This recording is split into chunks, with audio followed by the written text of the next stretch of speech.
Эксперимент по переходу на 4-дневную рабочую неделю могут устроить в компаниях, которые входят в нацпроект по повышению производительности. При этом конкретных параметров перехода пока нет. Минтруд в течение недели будет обсуждать возможность внедрения сокращенной рабочей недели в тестовом режиме на 266 предприятиях малого и среднего бизнеса. Задействованы будут 30 регионов страны.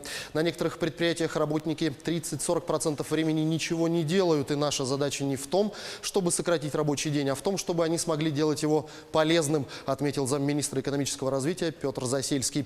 Большое количество компаний, выбранных для эксперимента, позволит получить статистику с качественной выборкой. На ее основании и будет сделан вывод о необходимости перехода на 4-дневку. Тем временем самую высокооплачиваемую должность в стране назвали в Министерстве труда и социальной защиты.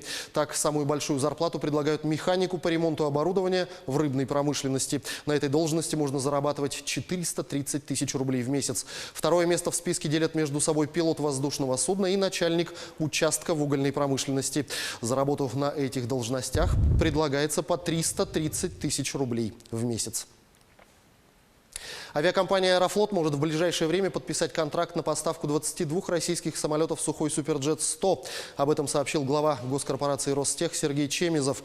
Гендиректор «Аэрофлота» Виталий Савельев ранее сообщил, что в 2019 году авиакомпания готова подписать твердый контракт на поставку 100 самолетов «Сухой Суперджет-100». Еще в сентябре прошлого года «Аэрофлот» подписал об этом соответствующее соглашение. Сейчас у авиакомпании 49 таких самолетов. Также сообщалось, что «Аэрофлот» планирует взять в лизинг партию из 35 самолетов МС-21 в дополнение к уже ранее заказанным 50.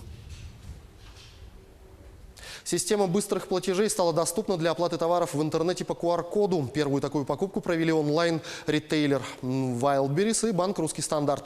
Банк России запустил систему быстрых платежей с начала этого года. С ее помощью россияне уже могут переводить друг другу деньги по номеру телефона, а торговые сети в рамках системы начали тестировать оплату товаров и услуг по QR-коду. Число банков-участников системы быстрых платежей постоянно растет. Сбербанк к ней пока не присоединился, но по закону будет обязан сделать это с 1 октября.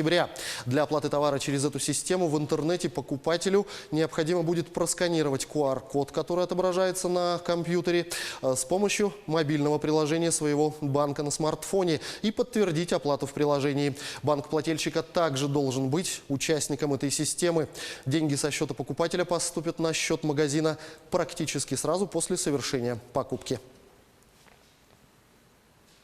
Минстрой России предложил распространить механизм проектного финансирования с применением эскроу-счетов, которые используются для безопасного проведения расчетов между покупателем и продавцом, на индивидуальное жилищное строительство.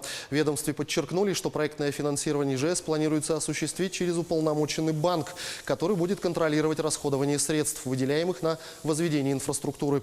Новый инструмент позволит создать рекомендательные стандарты типовых проектов индивидуальных жилых домов повторного применения.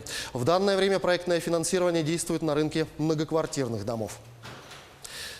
На этом у меня пока все. Оставайтесь в курсе экономических событий на Якутия-24.